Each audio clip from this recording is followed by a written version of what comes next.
السلام علیکم۔ National audio library for the blind YouTube channel کی جانب سے پیش کی جا رہی ہے بچوں کے لیے بہترین کتاب۔ اس کتاب کا عنوان ہے پیڑ کا بھوت، مصنفہ راحت عائشہ، آواز ماریا ذوالفقار آوان کی۔ اگر آپ کو یہ کتاب پسند آئے ویڈیو کو لائک کریں، دوستوں کے ساتھ شیئر کریں، چینل سبسکرائب نہیں کیا تو چینل سبسکرائب کر لیں، اور ہاں بیل آئیکن پریس کرنا نہ بھولیں تاکہ آپ کو تمام ویڈیوز بذریعہ نوٹیفیکیشن موصول ہو سکیں۔ کمنٹ باکس میں اپنی محبتوں کا اظہار ضرور کیجیے گا۔ جزاک اللہ۔ تم میرے بیٹے ہو نا؟ میں نے اس عورت کو پہلی مرتبہ آکیاب کے ایک مہاجر کیمپ میں دیکھا تھا۔ بکھرے بال، بوسیدہ لباس، اس کی آنکھوں میں وحشت اور ویرانی تھی۔ جیسے ہی اس کی نظر کسی بچے پر پڑتی، وہ فوراً اس کی طرف لپکتی اور بچے کو کندھوں سے پکڑ کر پوچھتی، تم عارفہ ہو؟ تم میرے بیٹے ہو نا؟ اس مہاجر کیمپ میں ویسے بھی کون خوش تھا؟ ہر شخص کئی اپنے سینوں میں دبائے گھوم رہا تھا، لیکن بچے تو پھر بچے ہی ہوتے ہیں۔ وہ کچھ دیر کے لیے سب بھول کر کھیل کود میں لگ جاتے ہیں۔ تب وہ عورت وہاں پہنچ جاتی اور ہر 12-13 سالہ بچے میں اپنا بچہ تلاش کرتی۔ تو عارف آؤ؟ اس کا لہجہ سوالیہ ہوتا۔ بچے اس کا سوال سن کر اور اس کی آواز سے گھبرا جاتے اور پلٹ کر بھاگنے لگتے۔ وہ پیچھے سے چلاتی، اوئی اوئی، یعنی ہاں ہاں۔ تو عارف آؤ؟ ہر بار اس کے لہجے میں یقین ہوتا، لیکن بچے تیز بھاگتے ہوئے اپنی ماؤں کے گلے لگ جاتے۔ مائیں بچوں کی آغوش میں انہیں سمیٹ لیتی تھیں۔ اس نیم پاگل عورت کو دیکھ کر اس کی آنکھوں میں آنسو آ جاتے۔ کبھی کوئی ترس کھا کر اس کے ہاتھ پر روٹی کا ٹکڑا دھر دیتا کہ چند لقمے چاول رکھ دیتا، اور وہ کبھی خود کھا لیتی اور کبھی کسی اور کو دے دیتی۔ رکیں، اس کیمپ تک پہنچنے کی داستان جاننے سے پہلے میں آپ کو بتاؤں کہ میں اپنے گھر کی بڑی بیٹی، اپنے والدین اور 6 چھوٹے بہن بھائیوں کے ساتھ صوبہ ارکان کے شہر آکیاب میں رہتی تھی۔ میری ٹانگ میں ہلکا سا خم ہے، اس لیے چلتے وقت مجھے اپنے گھٹنے پر زور ڈال کر تقریباً رکوع کی حالت میں چلنا پڑتا ہے۔ اس کے بعد میرا دوسرا قدم اٹھ سکتا ہے۔ میرے غریب والدین میرا علاج کرانے سے قاصر تھے، اور یوں بھی ایک جگہ تو نہیں بیٹھی رہتی تھی، گھر کے کام کاج کی ذمہ داری بخوبی نبھاتی تھی۔ پچھلے دنوں مضافاتی علاقوں سے کچھ اندوناک خبریں مل رہی تھیں، لیکن ہمارا خیال تھا ہم آکیاب شہر میں رہتے ہیں جہاں رہنے والی اکثریت آبادی مسلمانوں پر مشتمل ہے۔ انہی دنوں میں ہم اپنے ایک عزیز کی شادی پر 3-4 دن کے لیے چلے گئے، جبکہ والد صاحب گھر میں موجود تھے۔ ہم سب بہن بھائی وہاں جا کر بہت خوش تھے، لیکن وہاں موجود بڑے بوڑھے جیسے کسی تفکر میں ڈوبے ہوئے تھے۔ بچوں کے علاوہ کسی نے نغموں میں دلچسپی لی اور نہ ہی شوق سے کھانا کھایا، بلکہ بہت سے پکوان بھی بچ گئے تھے۔ چوتھے دن صبح سویرے میری اماں نے مجھے بلایا اور اطلاع دی کہ ہم گھر جا رہے ہیں۔ میں چھوٹے بہن بھائیوں کو بھی اٹھا لوں۔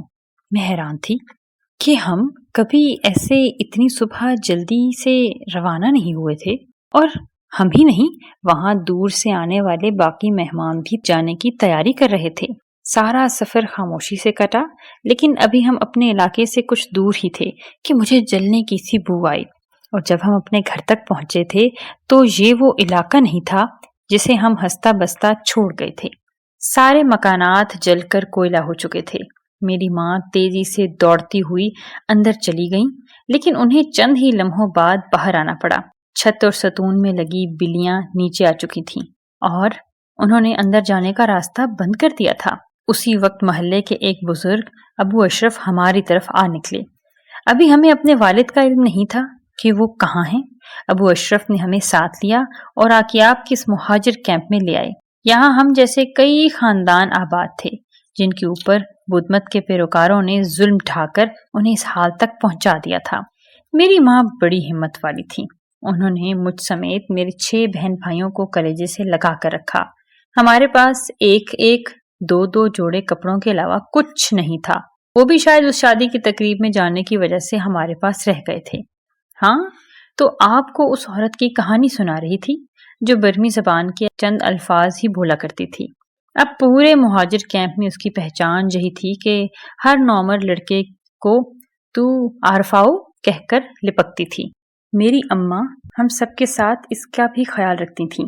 وہ جب میرے چھوٹے بھائی کو کہتی تو عارف آؤ، تب میری اماں اسے اوئی اوئی یعنی ہاں ہاں کہتی، اسے یقین دلاتی اور ساتھ چھوٹے بھائی کو گھور گھور کر دیکھتی جو اس نیم پاگل عورت کے پیار سے تنگ آ کر ماں کی گود میں چھپنا چاہ رہا ہوتا تھا۔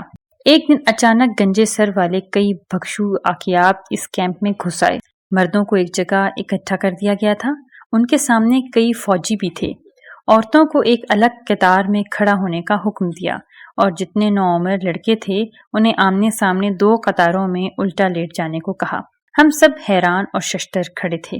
مردوں کو وہ وہاں سے لے گئی۔ عورتوں اور لڑکیوں میں سے ایک آدمی چھڑی سے اشارہ کر کے چند عورتوں کو الگ نکالنے لگا۔ اس نے جو ہی چھڑی میری طرف گھمائی اور میں اپنے گھٹنے پر پورا زور ڈال کر آگے جھکی اور دوسرا قدم اٹھایا۔ جلدی چل! ایک فوجی چیخا۔ میں نے پھر اس طرح قدم اٹھایا کیونکہ میں چلتی ہی ایسے تھی۔ تب اچانک نہ جانے کیا ہوا، گیند کی طرح لڑکتی ہوئی دور جا گری۔ میری بند ہوتی آنکھوں نے جو آخری منظر دیکھا وہ نہایت روح فرسا تھا۔ سامنے ایک تیز رفتار موٹر سائیکل سوار ان ننھے معصوم ہاتھوں سے بنی پٹڑی پر دوڑتی چلی آ رہی تھی جن میں میرے بھائی بھی شامل تھے۔ میری آنکھ کھلی تو میری ماں میرے سرانے بیٹھی تھی۔ ان کی آنکھیں رو رو کر سوج چکی تھیں۔ قریب ہی باقی بہن بھائی بھی بے سدھ پڑے تھے۔ میں اٹھ کر ان کے گلے لگ گئی۔ وہ رات بہت مشکل تھی۔ اسی کیمپ میں ہمیں راؤسیدنگ شہر کا پتہ چلا جہاں مسلمانوں کی اکثریت تھی اور اطلاع ملی کہ وہاں امن بھی ہے۔ میری ماں نے وہاں جانے کی ٹھانی۔ ان کے پاس کچھ رقم موجود تھی۔ جب ہم وہاں سے نکلنے کا ارادہ رکھتے تو وہ نیم عورت پاگل بھی ہمارے ساتھ لگ گئی۔ ماں نے بہت طرح چاہا کہ اسے ساتھ نہ لیں، لیکن وہ چھوٹے بھائی کے سر پر ہاتھ رکھ کر عارفو میرا بیٹا کہتی رہی۔ تب ماں نے بھی اسے ساتھ لے لیا۔ ہمارا یہ چھوٹا سا قافلہ راسیدنگ کی طرف چل پڑا۔ اگر خدا نہ خواستہ وہاں بھی ایسے ہی حالات ہوتے ہوئے تو ہم کوشش کر کے بنگلہ دیش کی طرف پانی کے راستے سے نکل جائیں گے، ماں نے میرے کان میں سرگوشی کی۔ راستے میں ہمیں بگوڑوں کی نئی عمارتیں بھی نظر آئی تھیں۔ میں سوچتی رہی کہ بدھ مت کے بانی تو اس حد تک تعلیم دیتے تھے کہ جانوروں کو بھی نہ مارا جائے۔ بھکشو اس لیے سلے ہوئے کپڑے نہیں پہنتے کہ کپڑے کے اوپر موجود نظر نہ آنے والا بیکٹیریا کو تکلیف نہ پہنچے۔ میں انہی سوچوں میں گم تھی کہ میری نظر آگے آنے والی سیٹ پر پڑی۔ ماں اور تو آ رہا فو، اسے ہم اسی نام سے پکارتے تھے، بیٹھی تھی اور وہ آہستہ آہستہ کچھ بول رہی تھی۔ میں نے آج پہلی مرتبہ اسے کچھ اور بولتے سنا تھا۔ میں نے تجسس سے ذرا آگے کھسک آئی اور وہ بے ربط الفاظ میں ماں کو کچھ بتا رہی تھی۔ پھر وہ میرے بیٹے کو لے گئے تھے اور پھر لے آئے تھے، مگر پہلے اس کا سر نہیں تھا، پھر سر بھی آ گیا تھا۔ میں نے جوڑا مگر نہیں جڑا۔ میں نے بڑے ڈاکٹر سے بھی بات کی تھی کہ وہ میرے بیٹے کا سر جوڑ دے کہ وہ پھر ہلنے جلنے لگے، دوبارہ بات کرنے لگے، لیکن ڈاکٹر نے ایسے نہیں کیا۔ میرے بیٹے کے دوست بھی اس کے ساتھ ہی گئے تھے، وہ بھی میرے بیٹے تھے، پھر کوئی نہیں آیا۔ اب میں اپنے کسی بیٹے کو نہیں جانے دوں گی۔ انہوں نے اپنے اور ماں کے درمیان بیٹھے چھورے نور لمین کو آہستہ سے اپنے ساتھ لگا لیا۔ ماں نے ان کا ہاتھ اپنے ہاتھ میں لے لیا اور آہستہ آہستہ تھپکنے لگی۔ صبح کا وقت تھا، ستارے اپنی جگہ چھوڑ رہے تھے، سورج طلوع ہونے کی تیاریوں میں تھا جب اچانک بس ایک جھٹکے سے رکی۔ ہم شاید پہنچنے ہی والے تھے۔ میں نے نیچے جھانکا، میری اوپر کی سانس اوپر اور نیچے کی نیچے رہ گئی۔ بس میں زیادہ تر لوگ ہماری طرح کسمپری کا شکار تھے جو امن کی تلاش میں راسیدنگ جا رہے تھے۔